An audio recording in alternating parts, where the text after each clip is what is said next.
Welcome to the podcast where relationships, confidence, and determination all converge into an amazing, heartfelt experience. This is Speaking from the Heart. Welcome back to episode number 124 of Speaking from the Heart. Today, we're continuing our month of not only recognizing individuals that have made a positive contribution to my business, Your Speaking Voice LLC, but also my overall podcast, Speaking from the Heart, that you're listening to right now.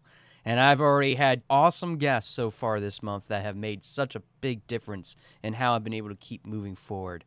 But this next one really drives it home for me. And I'm really excited because this person has made it to the top 1% of overall podcasts in his own industry niche. And I'm really excited to be sharing him on the show with you today. Today, we'll have John Schuchman. And John is a successful realtor with eXp Realty in central Pennsylvania. Formed under the John Schuchman and Madison Barrios Group, John helps his clients buy and sell their homes and other types of properties. Struggling with various careers before his calling in real estate, John was able to, in a mere year, triple his income, transforming his venture into a lucrative six-figure real estate empire. By challenging the conventional norms of lead generation and marketing tactics, he achieved this remarkable feat instead of resorting to traditional, often intrusive methods. In addition, he helps other realtors through the Real Estate Survival Guide, originally starting as a podcast and evolving into a mastermind and coaching network to help resolve a variety of different situations in the industry. John's refreshing approach emphasizes authenticity and empathy and has reinvented the industry. John and his loving wife Valerie have 2 children, a boy and a girl, and reside in the Lancaster County area. And I have to say, John is somebody I have known for so long. It goes back to even some of my early childhood years. And I have to say, John has come such a long way from him working his W-2 job, which we'll talk a little bit about with his backstory. But I think what you're going to get out of this conversation today is a few things. First off, dates matter. So pay attention to the dates, because we'll certainly talk about this at the end of the show. But if you haven't been putting yourself out there, if you've been having imposter syndrome, and if you've been afraid to think outside the box, you're not living life. And John will certainly show that living life, especially with getting rid of the debt that you have, makes such a big difference.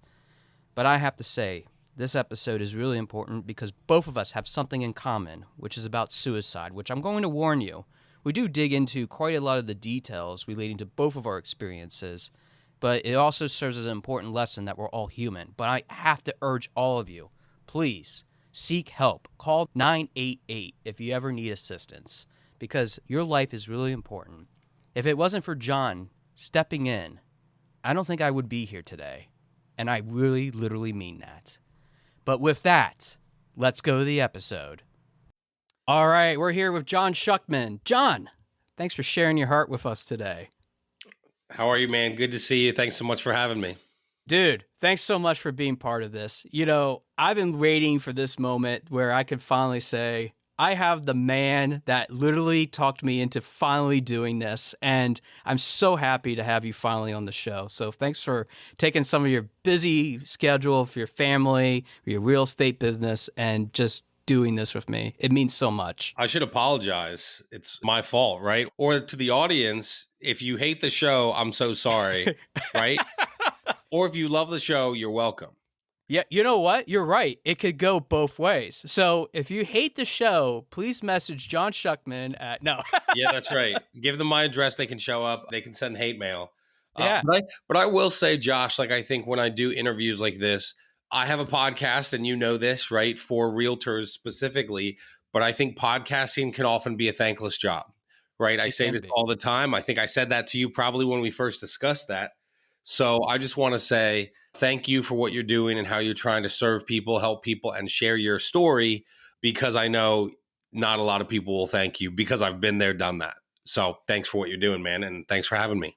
That means so much to me. And I have to thank you because you allowed me to be on your show too, which for my listeners, if you're interested in checking out when I was on your show, the Real Estate Survival Guide podcast, I will put a link in the episode notes so you can go check John out and all his other awesome tidbits. Especially if you're a real estate agent, you definitely need to be talking to John. He'll help you out. But Yeah, John, I appreciate it. I let the audience know about what you have accomplished. You have done so much in the real estate industry, but there's a backstory as to even how you got started with it. And I'm wondering if you could share all about that and how you even fell into this career in the first place. There's a great Albert Einstein quote that I love that maybe I've actually shared with you before, but maybe not, that says, everybody is a genius, but if you judge a fish by its ability to climb a tree, it'll grow up its whole life thinking that it's stupid. And I think really that probably I get chills saying it again, probably describes me to a T. I've kind of had, this, I've had every W-2 job you can probably ever think of. I've been all over the place. And I often, when I tell people about this journey, I wasn't robbing from the cash register or sleeping with the boss or like anything incredibly terrible, but I could not keep a job to save my life, really. From the time I was like 18 to, I don't know, 32, 33, whatever it was, maybe 31. But a couple years ago, actually, no, that's not even true. My first job was when I was 16. So probably for 15 years, probably half my life at that point, I could not keep a job. I was with friends this past weekend. We both have 2 kids and we went to Great Wolf Lodge and we were kind of sharing about how my friend Tim, how he first talked to my wife. So we went back through years and years of Facebook messages. And in this one video, he's like, oh, this is when you got this management trainee program at the bank. And I'm like crying in the video that I got it. It's just so wild. I've been from job to job. I worked at Chick-fil-A, banking, multiple banks. I've been all over the map and could not keep a job. And I think, a lot of your audience will relate to this. I'm a visionary. I'm a dreamer. And like a W-2 job, I think a lot of your audience see this. A W-2 job is just absolutely not for me. I was never happy there. I was always looking for the next thing. A client of mine recently has been at the same job for 30 years. And that literally makes me want to puke because I feel like I absolutely could not do that. I think the longest I had a W-2 job was 3 years. I was always looking for the next thing, right? Mm-hmm. So all that to say, falling into real estate was, I lost my last W-2 job February 26, 2019. I'll never forget the day. You know this. I kind of went into like a suicidal bout afterwards where I did not want to be alive. My wife, I would say, was the only person that kept me alive at the time. And after that summer, was looking for jobs, couldn't get another W-2 job, ended up talking to some friends who were in real estate and saying, would this be a good fit? And they said it would. Now, I even got into real estate, and I don't know how deep we want to go, but got into real estate then, eventually had success. I'm now doing really well, but it took about a year to kind of build that up. So that's kind of like the 15-second, maybe 5-minute version of kind of the backstory on how I got into what I'm doing now.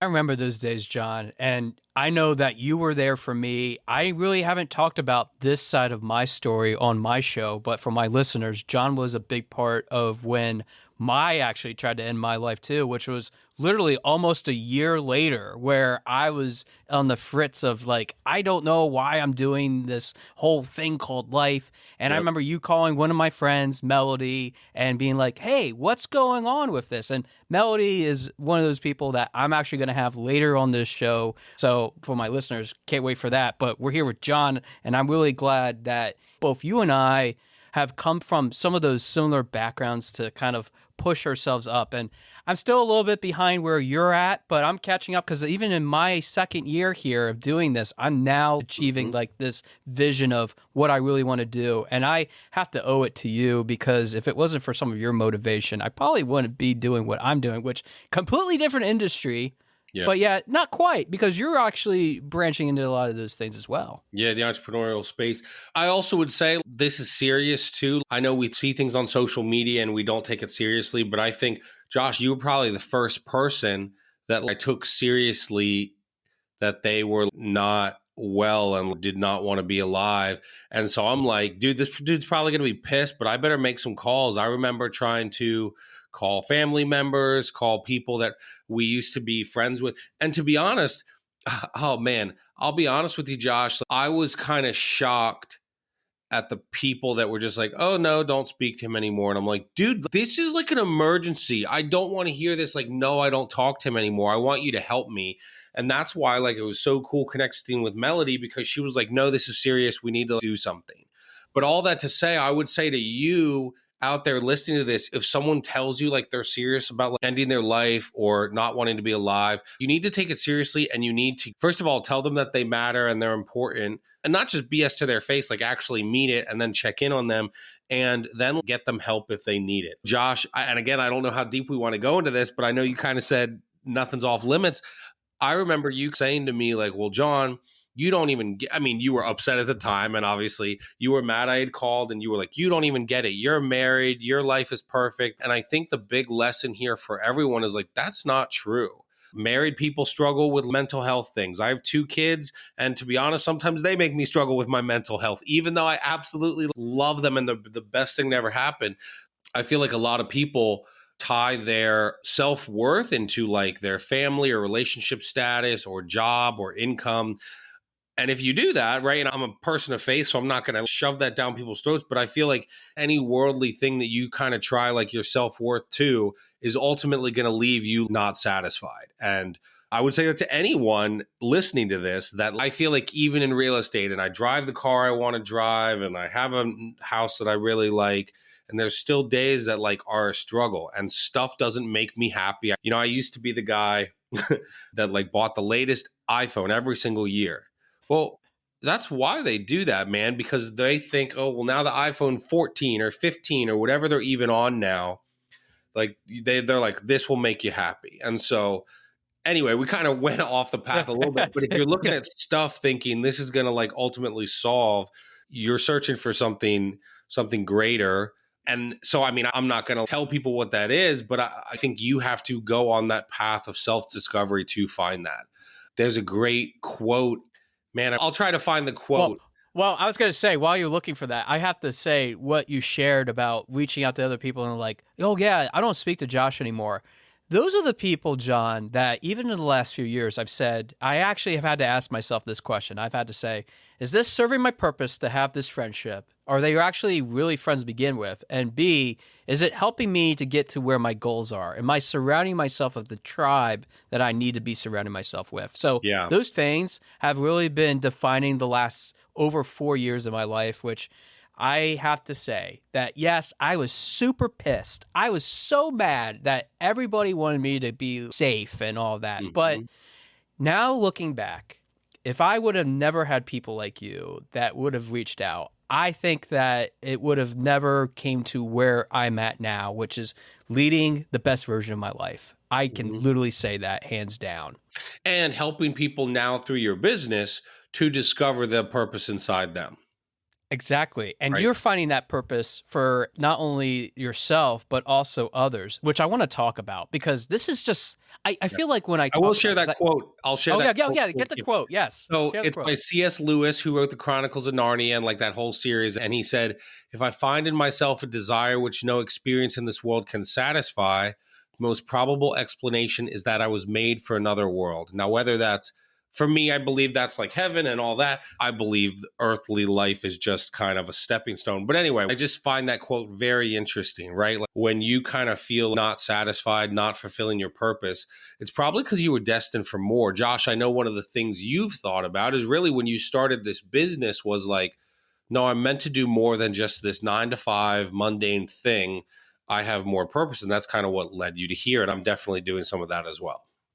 I am one step closer to be able to say goodbye W2. And I say that literally to people too. And I have to thank you for it because you got that drilled in my head. So it's something that has been in my thought process of, am I really living what I really want to live? And I've been doing that and I'm still working on it, but I know I'll get there. Everybody gets there at their own pace. Yeah. But well, I think a lot of people, you know, I see this in real estate and because I have this membership and I coach realtors, so many realtors want to do it like part-time on the side.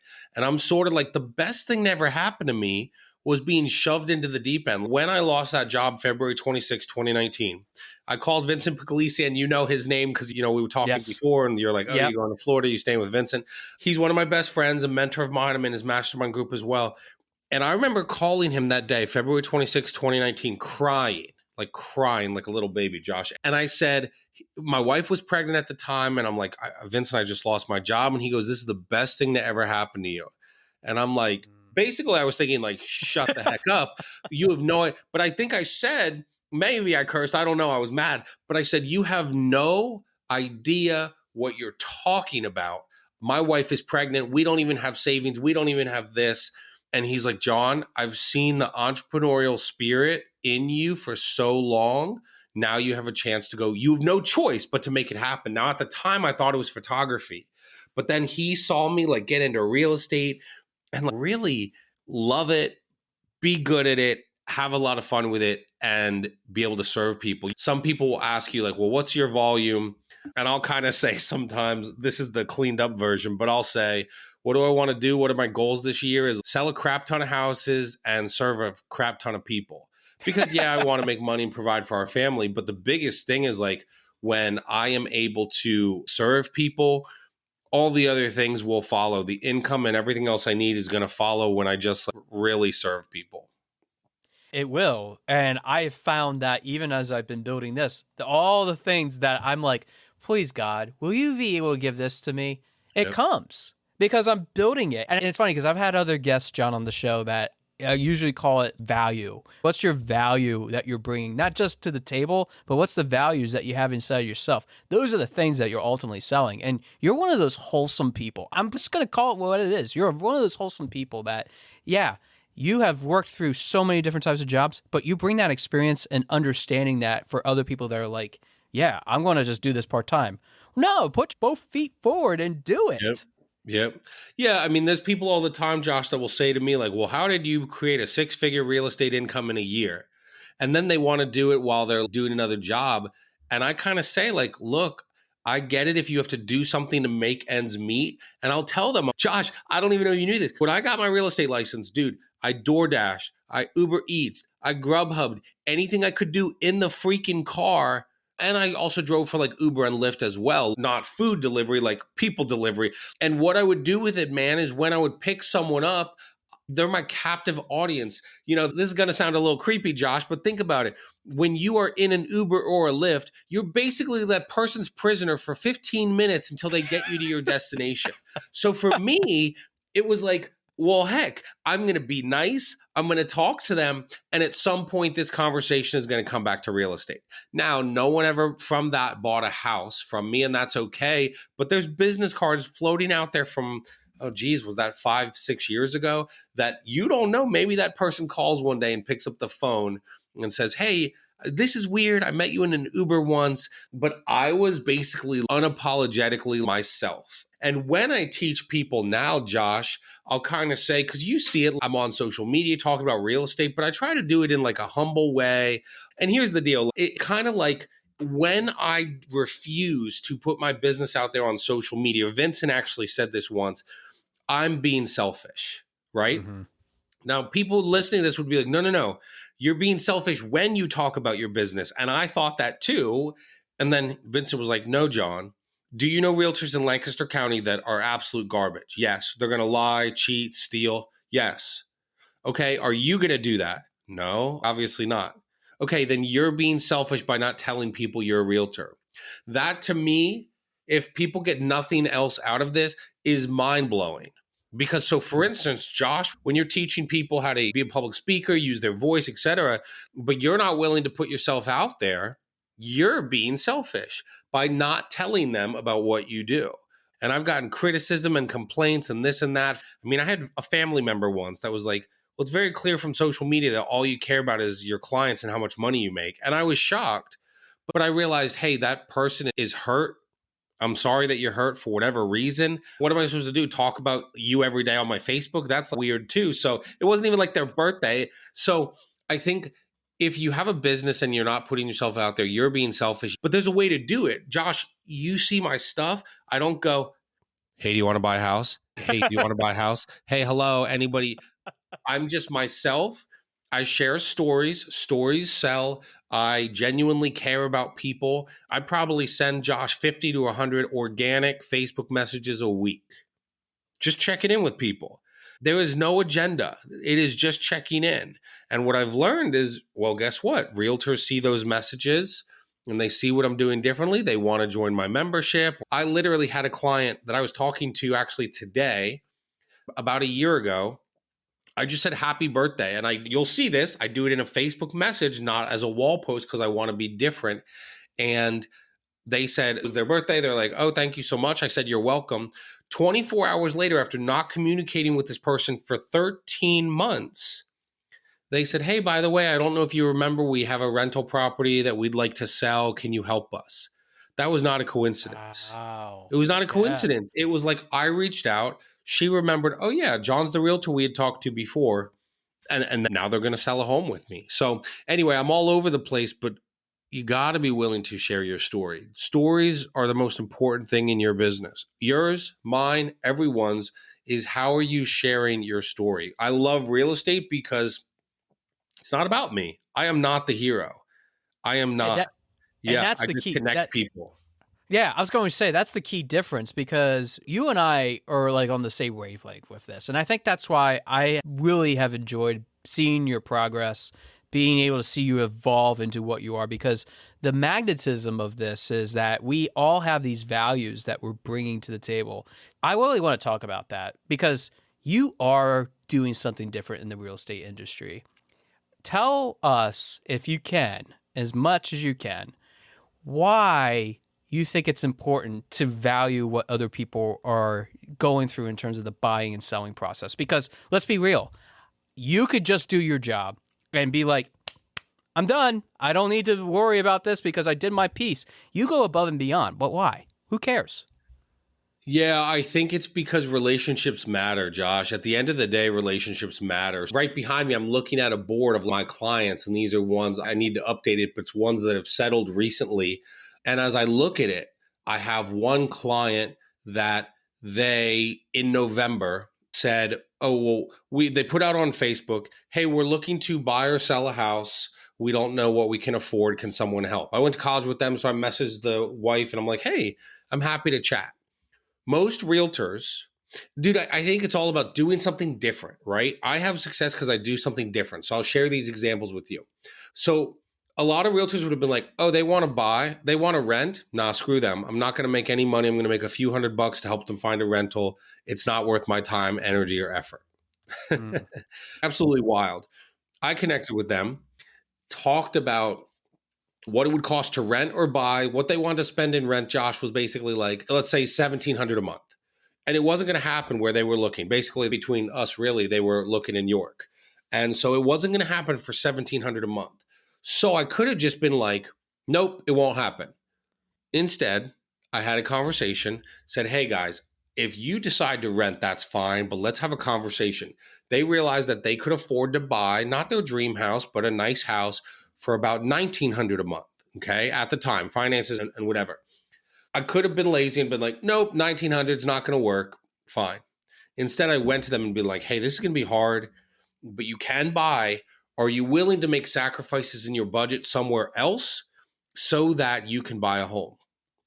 Dude, a couple months ago, they spent their first Christmas in their new home, right? Got the home at list price or a little under, whatever. They got in a new home. Another client, they were looking, and their budget was, we'll just say like $450 to $475, okay? Because they were looking for a large property. A lot of realtors would have been like, nope, can't find anything. Basically, they were going to sell daughter's house and her elderly parents' house, sell two, move in together. When we got the elderly parents' house under contract for $25,000 more than it was listed for. And so I saw a listing for $500,000. I did not say a word to them. I scheduled a showing for myself, and I went in and I called the lender and said, hey, can you run numbers? Because in this 450 to 475 range, we're super tight. It's just not happening for what they need in the Landisville area. And she said, sure. She ran the numbers, and with the $25,000 more her parents were making on their house, she could basically get the $500,000 house, and it was less per month because the rates had just dropped and parents were making $25,000 more. It was less of a monthly payment than a $450,000 house we had made an offer on 3 weeks prior. So I think the thing is, Josh, think outside the box. What is the pain point? Is the pain point, hey, my monthly income? Okay, well, let's have a conversation because I'm not going to force you into a house, but you're saying it has to be 1,700. When they looked at their budget, the first example, they realized, you know what? It'll be a little tighter, but for $1,900, we'd rather own than rent for a year. They'll raise our rent again in 12 months, and then we're going to be back at this drawing table. For client number 2, it was that I didn't even mention it. I could have been lazy and said, no, they're not going to find anything and just been grumpy and sat here and pouted. Instead, I took my time. I didn't even tell them because I wasn't going to get them excited until I saw the numbers, saw the house, because it was a unique situation where they had to turn like a room on the first floor, either to have a bedroom already or turn one into. So this house didn't have one, but it had like 5 rooms on the first floor. And I'm like, okay, let's get creative, think outside the box. Could we make this front living room a bedroom? And that's what they did. So I just think it's about thinking outside the box and really serving your clients. Another client, and I'll make this one really quick, I promise. They were working with another lender for 12 months, could not find a home. They like came to me like out of a bad relationship. It was like a Taylor Swift breakup song, man. And they found the lender on Instagram, connected with me. 11 days later, we were under contract. Their previous realtor for a year, they would say, let's pretend we're recording this on a Tuesday. Let's pretend you're the client. You'd be like, hey, this house comes on the market Friday. Can we see it Friday afternoon? He would say, no, I'm busy. Not, I'm busy, but can we do it Saturday? Not, hey, sorry, my daughter has an event or an event at church. Can we do it instead of Friday at 5? Can we do Friday at 3? Think outside the box, man. Think outside the freaking box. All these clients bought homes with me in the past 3 months. All of them shouldn't have been able to buy a home or weren't in the right situation. And so it's just getting creative, thinking outside the box. And at the end of the day, what's funny too is the third client I just mentioned, the realtor didn't even check in enough because they broke up with him by just not working with him anymore. He didn't text, he didn't reach out. He reached out to tell them, hey, that home that you liked months ago, it sold for this amount, way more than you offered, almost to make them feel bad for the offer they could afford to make. And they said, oh, no worries. We found a home with another realtor. Thanks so much. Never checked in. I worked with them for 60 days and he never checked in. And so he responded like, oh, I hope it's not anything I did. And I don't think they had the what's to tell him, but they would have been like, no, you sucked. Like, yeah. You're the one that reason. You're the reason. Yeah. Because I got them under contract in 11 days. So it's so wild, man. Anyone, I mean, and people know hundreds of realtors all over the place. When clients come and work with me and 50% of them fire another realtor normally, it's probably 40 to 50%. They come and work with me, a lot of them. Now, I'm not, if you guys call me, I'm not guaranteed I'll find a house in 2 weeks. But so many of them will come to me and be like, we've been working with this other realtor for so long. We'll talk, we'll get it done, we'll set up a game plan, and I'll find them a house. So I'm sorry that was like 75 hours to answer the question, but I think it's all about serving people, connecting with people, genuinely caring about them. And hey, let's think outside the box. What are you actually saying, but what does it really mean? If you needed 76 hours, you could have taken it. I would have not even stopped you. I would have been like, all right. Yep. Josh is going to just listen and then get to this interview and be like, yo, people, you got to cut this. He sucks. Yeah, exactly. But no, first it's off, just John all about doesn't suck. For the record, and I'll keep this all in for the record too, that you don't suck, and that the reason why you don't suck is that everything you just said for the last several minutes is so true, and that makes you approachable. That's what I'm building. I want people to feel like they're approachable. I feel like they should have a voice in it. They should have the ability to change. The relationships, confidence, determination, the values of my business. It's so important. So this is actually my final question to you because we're almost out of time, although you gave a 75-hour answer. But I have this one final question, and it's so important to me because of everything that you've been through, everything you shared, everything that I know for as long as I've known you, which we're fitting so many years into 1/2 hour, 35-minute segment. Are you still thinking outside the box? Are you still challenging yourself, John, to be better than even what you are now? And if so, how are you doing that? I love this question. It's so funny because I know you're only sharing the audio, but you can kind of see the lighting behind me. I always want to grow and improve. So a couple months ago, I said to my wife, let me just tell you, I spend way too much money on Amazon. Valerie, I'm so sorry. But I ordered lighting because I felt like this is my new office at our new house and I like it, but the background was just like garbage. I didn't like it. It was like a white wall. You can even see these black marks over here. I have to paint it. But I was like, you know what? How can I improve? And everyone I looked at who was doing a YouTube channel, which I want to start soon, and all these different things, they just had something, whether it's a ring light over here like I have or some colored lights. If I could find the remote right now, I would show you how I can change them or put them on rainbow mode. When my wife said, she wasn't criticizing, she's like, well, why do you need those lights? You have already been recording videos and there hasn't been an issue. And I said, yeah, there hasn't been an issue, but I don't want to just be good enough. Right? I said, and she was fine with it. She totally understood. She's like, oh, that totally makes sense. Like, I don't want to just be good enough for my clients. I don't just want to be good enough for the realtors and lenders through my membership that I get to coach every Monday morning. I always want to be improving. And with what I do, Josh, in the membership, right, these realtors pay me every month. Just this week was like, you know what? I need to make sure the recording is posted every single Monday without fail. Are they going to cancel? Maybe, maybe not. But I always want to go above and beyond. So I wasn't doing a good job end of 2023 at posting the recordings. Well, so spring of 2024, I wanted to be like, you know what? No, we're going to make sure this is recorded. So all that to say, like, I always want to be improving. I hope that for my next deal or next client, I'm better for my real estate clients. I hope for the next realtor that I talk to about growing their business through social media, I hope I'm better. And each conversation makes me better. I'm never satisfied, right? It goes back to like that. Why wasn't I good at W-2 jobs? Because I was always like searching for the next thing. So I don't sit here on my laurels and be like, oh yeah, I'm just going to sit here, not improve, not do anything, not reach out and be better at relationships. I always want to be like growing and improving every single day. And dude, you've been doing that. And I'm just so proud of you because I remember those struggles for you. And here you're rocking it. You're killing it. And it's such a great experience. Just from an outsider's perspective, knowing you as long as I have, being able to do that. John, I want to give you the last few minutes here. How can people reach out to you if they're interested in maybe buying, selling their home? Maybe they want to join the mastermind group through the Real Estate Survival Guide because they're a real estate agent or have some interest in it. How can they reach out to you? How they can connect with you? I'm going to give you the last few minutes. Yeah, absolutely. The best place to find me is you can call or text me. I know that's dangerous, but I'm a realtor, so this is what we do. You can call or text me anytime, 610-568-4651. And if you're a client, yeah, I kind of go all the way past Harrisburg. I kind of go really almost all the way past Harrisburg to all the way almost to like Westchester towards Philadelphia. If it's within an hour and 15 minutes of Landisville, I'm helping you buy or sell, and I love doing it.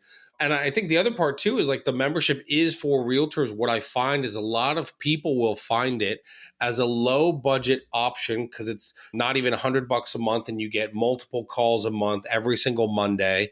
And so people will find it as an option if they are A, feeling lonely and frustrated in their business and they just need some accountability, or B, they feel like they want to grow their business on social media, right? Like I've done it. In a year through social media, took my income from 40K my first year in real estate to 120, all through organic social media for free. Free is my favorite word. And so if you want to take your business, yes, it's focused for realtors, but I have transaction coordinators in there. I have lenders in there. I have a therapist in there, which is very interesting. And yes, a lot of it is realtors, but it really is a community, a family that I've created and I'm proud to be a part of.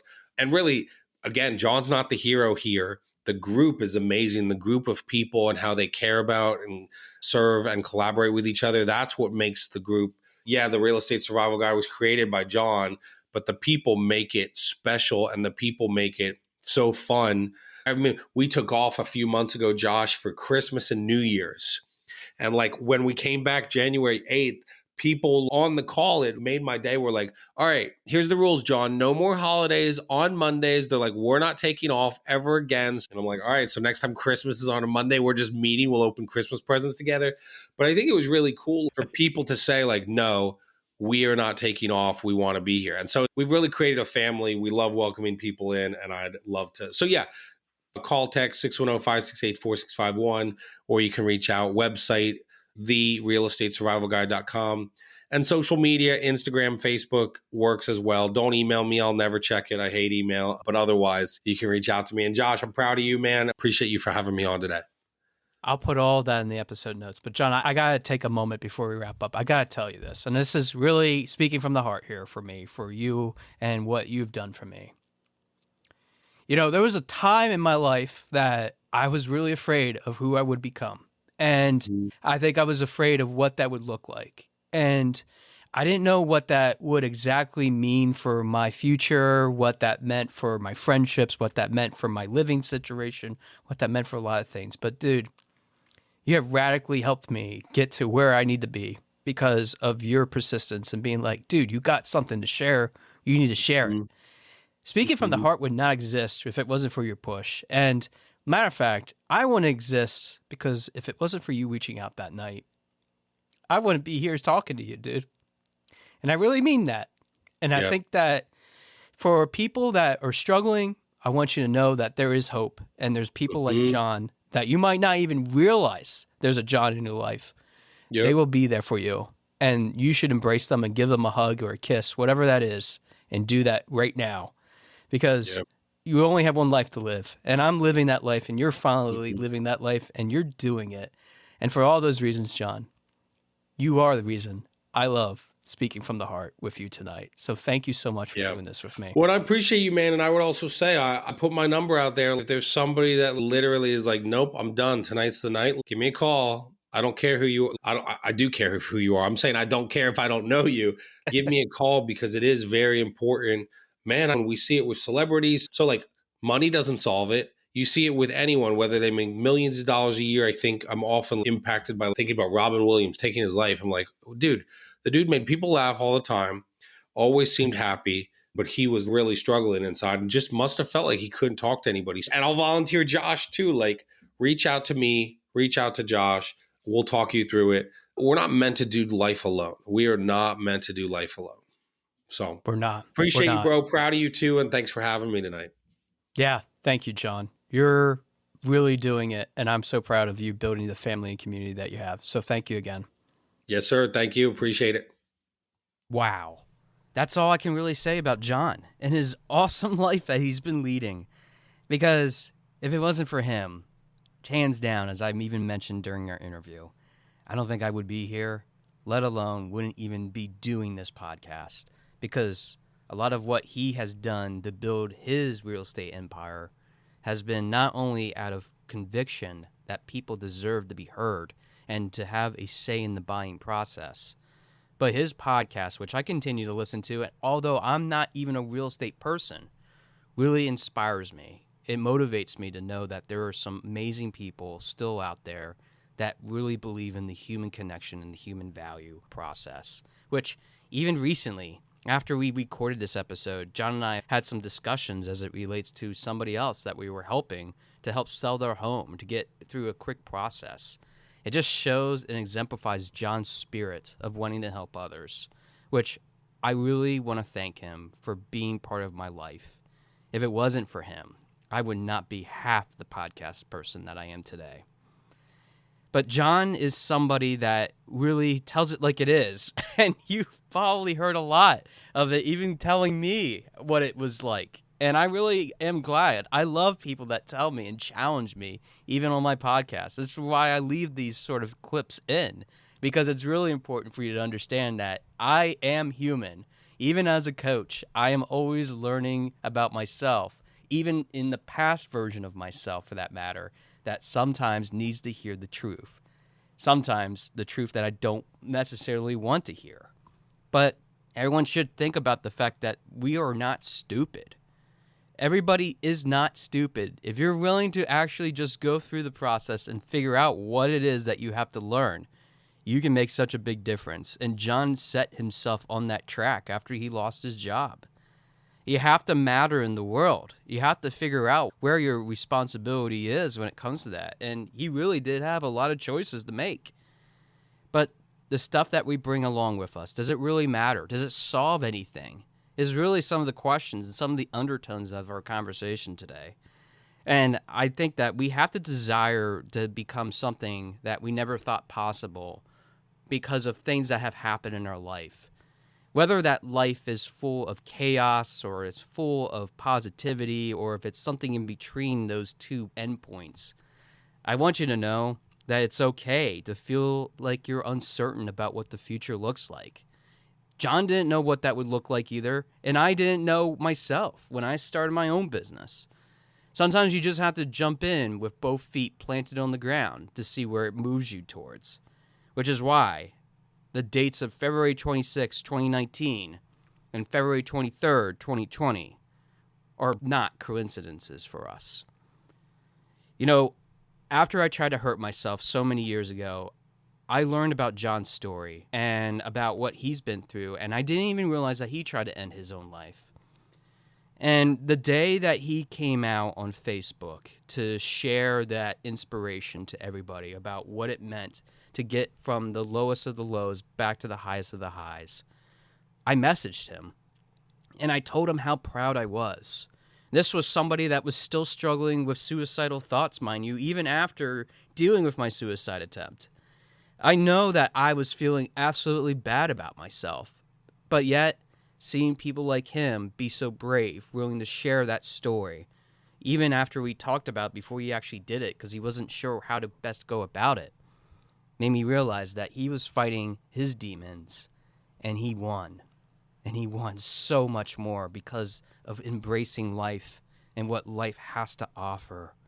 And that is what really is the beauty of having this kind of relationship, not only with a beautiful human soul like John, but yet for other people, why it's so important to not be held back anymore from the fears, the freedoms that you could enjoy. So the question becomes, what do you have to sacrifice to get to your goals? Do you have to drive for Uber? Do you have to drive for Lyft? Do you have to DoorDash? Do you have to pick up orders through Instacart, Shipt, all the other types of online ordering platforms that allow you to deliver for a tip? Do you know what it means to just grind and grind and grind to get to where you were at? You know, part of my whole story, especially starting out with this business, was that I worked at a part-time job for over 8 years being underpaid. Completely underpaid. With 2 master's degrees, I was making less than $10 an hour for many of those years. Why did I ever think that I was worth less than $10 an hour? That was a question that I had to ask myself over the last 4 years, along with the other questions of why I sold myself short to the whole entire world, which we've talked about in a lot of different monologue episodes of the importance of not only addressing why you're selling yourself short, but why you need to create value, whether it's in your personal life, your professional life, or even your business life. Now, I get it. You need to have that stability. A W-2 job might be for you if you just want that stability. And if that's all you ever want and that's all you ever desire, fine. But I think that when we talk about what we really want to pursue, what we really want to gain from life, we have to put not only ourselves out there, but also our business, which is why relationships matter the most. You have to be able to get these opportunities of a lifetime by forming those relationships. I burned a lot of them, and only because I hated myself, ladies and gentlemen. I hated myself so much. I wanted to die. That's how bad it was, which is why I needed to do something different. And that's exactly what I did, and John has done also, and continues to do to this day, which is when you do something different, you think outside the box. At least I hope you do. Because for some people, thinking outside the box and doing something different are really two different things. And they are, in their own way, different silos. So when you think outside the box, remember that it's about not just staying with the status quo, but it means also reaching new heights. It means pushing yourself out there that you never thought you could ever push yourself out there before. Because when you lift yourself to new heights, it's so amazing, and it allows you to do things that you never thought you could ever do. including putting yourself behind a microphone, which both of us have done.